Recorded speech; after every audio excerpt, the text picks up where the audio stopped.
mess for today's video. We've been a couple of weeks without a video, so we thought we'd just get one done. I am currently filming in my office, so you can see the clutter that I work with. We're in the midst of getting out summer reading boxes and July book club and planning for the August box, so it's all a bit mad here, but in a good way. Today is actually my 31st birthday, about which I am understatedly excited because it's also my 4-year-old's birthday. So he gets all the attention mostly, and I have had some lovely presents this morning, so that's very exciting.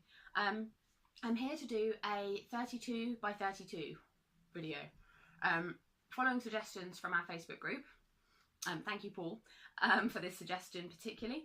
I've decided to read 32 books before my 32nd birthday, and I'm going for a book from every year of my life so far, which is exciting. So most of the books I've actually found from my TBR, which just shows you how unmanageable my TBR is. Excuse me.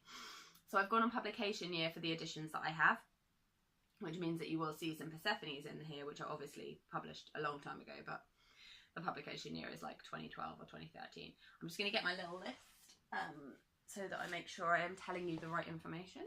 Obviously, I've made a list because I'm a list nerd. So I am going to start from the year I was born, and I'm going to go forwards. I'm just going to give you the titles of each one, and then I'll link them in the description so you can check them out more thoroughly if you want to. And I'll also be like talking in the Facebook group about my project as it goes, and I'll be reviewing the indie ones on our blog. Not all of them are indie, some of them are, some of them aren't, but hey. So here we go. So, right behind me, 1987, the year I was born. We have Fried Green Tomatoes at the Whistle Stop Cafe by Fanny Flagg, which I've actually seen the movie of. It has, I want to say it has the girl from Benny and June, and I can't remember her name. Anyway, that girl, I'll put her name in when I remember it, is in the movie, and the movie is great, and I usually try to read books before I've seen the film, but I didn't on this occasion because I didn't actually know it was a book until I've seen the film. So I'm quite excited to read this. I've had it for a little while. By a little while, probably 6 years. So I'm excited to finally get it off my TBR. Yay. Okay, and oh, it's really difficult leaning behind yourself. 1988. Margaret Atwood, who I had the good fortune of seeing at the South Bank Centre late last year. I think she was fantastic and hilarious. And this is Cat's Eye, which I have actually started in the past but not got very far with. So I'm going to give it another go. That's 1988. 1989. Ouch. 1989 and 1990 I actually had to crowdsource from the Facebook group because I could not find anything in my house that was published in 1989 or 1990. And all the things that Google suggests are Terry Pratchett and Neil Gaiman, which I've already read. And I was aiming to go for books I haven't previously read in this challenge. So, anyway, Facebook, Sarah suggested, thank you Sarah, 1989 is The Lost Continent by Bill Bryson, which I will get from the library. Or from my dad, who I think has it. But anyway, this is a book I may have read, but if I read it, it's so long ago I don't remember reading it, so it counts. And then for 1990, we're going to go for Possession by A.S. Byatt, which also I will get from the library. And it's also one that people have been telling me to read for years, and I have never picked it up. So I will get on that. Okay, 1991 is our first independently published one. This is Bloomsbury. This is How the Garcia Girls Lost Their Accents by Julia Alvarez, and it also counts for my Read the World project for the Dominican Republic. So yes, excited about that. Onwards. 1992 is an author that I have a lot of her books, but I haven't read all of them. So I already had this Breathing Lessons by Anne Tyler. I've read quite a lot of Anne Tyler's books in the past. They're sort of centred around families and the often dysfunctional natures of them, and I'm quite excited to read this finally because it's another one I've had for a few years. So not shockingly, lots of these are ones I've had for a few years. Okay, and then I have Snow White Blood Red, which is a collection of fairy tales. I'm super into fairy tales. You might not know this about me because I haven't talked about it all that much in regards to the book box. But yeah, I love them. I did my dissertation on feminist fairy tales and Angela Carter and all that good stuff. So these are retellings of 21 of the world's top fantasy authors recreate the full mythical, magical, mind-bending power of humankind's oldest fables. Exciting. And that's another one I've had for a long, long, long time. Okay, 1994 is another one that I don't actually own, but I'm going to get from the library, and that is The Wind-Up Bird Chronicle by Haruki Murakami. I've read some Murakami before. It's weird, but I like it usually, so I'm going to give it a go. And it's not a very big book either, so yay. Hooray for small books. 1995. The Bingo Palace, which you can see cost me 95p, by Louise Erdrich, who I've read a couple of her books. She is a Native American writer and she writes about Native Americans, which is good, yay. I've enjoyed her books that I've read so far, so excited to read this one.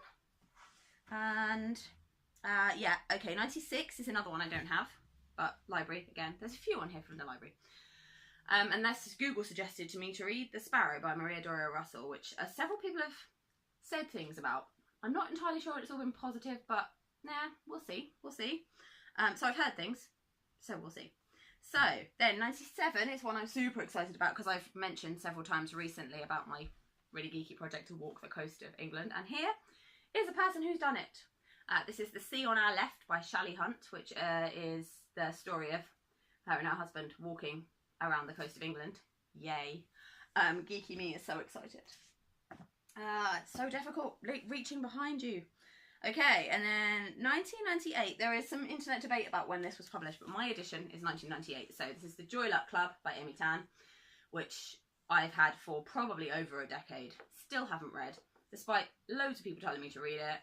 I'm going to finally read it this year. Yay! How many times can I say yay in one video? Drinking game. Okay, where are we? 1999. Here is The First Persephone. William, an Englishman by Cicely Hamilton. This is Persephone number 1, and I haven't read it yet. And I'm very excited to because I love Persephone books, and you should subscribe to our blog or our Twitter feed or our newsletter for really exciting information and a project coming up regarding Persephone books soon. So, 2000 is Miss Pettigrew Lives for a Day, another book, thing that I've seen the film of but not read the book of. Shocker. Reading it this year. Then we have, for 2001, Refugee Boy by Benjamin Zephaniah. Hurrah. Another indie, that's Bloomsbury. Then, Bel Canto by Anne Patchett for 2002. Another book everyone has told me to read a lot, and I have not yet. I've only read State of Wonder by Anne Patchett, but I liked it, so good hopes for that. Okay, 2003, another Persephone, The Blank Wall by Elizabeth Sanksay Holding. Yay, number 42, that is. Persephone, in case you're interested. 2004. Empress Orchid by Anchi Min, book about China. Yay! I love Chinese history also. Another geeky passion of mine. Okay, 2005.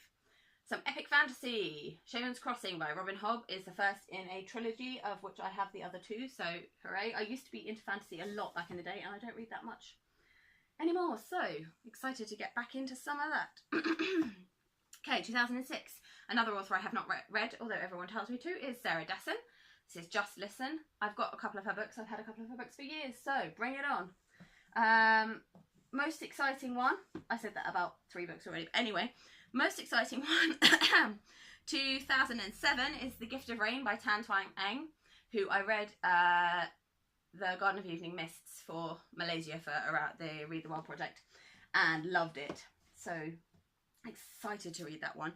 And another exciting one is the Guernsey Literary and Potato Peel Pie Society, which has just come out as a movie, but I haven't seen it yet. So I'm excited to read this because everyone in my family has been telling me it's great, the movie. So yeah, hooray. Okay, another one I don't have for 2009 is The Lost City of Z, or Z we say here, but you know, Z. Which, yeah, loads of people talking about back when it came out, so excited to get that from the library and read that. We have here, for 2010, Tomorrow I'll Be 20, which is also on my Read the World project. So this is by Alan Mabanku, and I'm excited to read that. Okay, excited to read everything basically, just take it as read that I'm excited to read it if it's on this pile.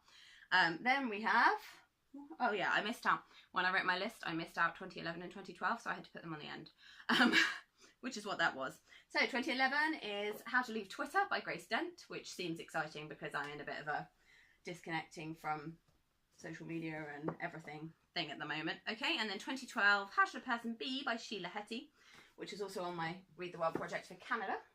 Then 2013, The Universe versus Alex Woods, about which I've heard amazing things. So yeah, looking forward to that a lot. 2014, Diary of a Provincial Lady by E.M. Delafield. This was actually passed on to me by Lauren, who does Blue Stocking book tours in London at our first London bookshop crawl.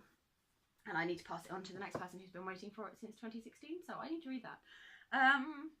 Okay, for 2015, Girl at War by Sarah Novick.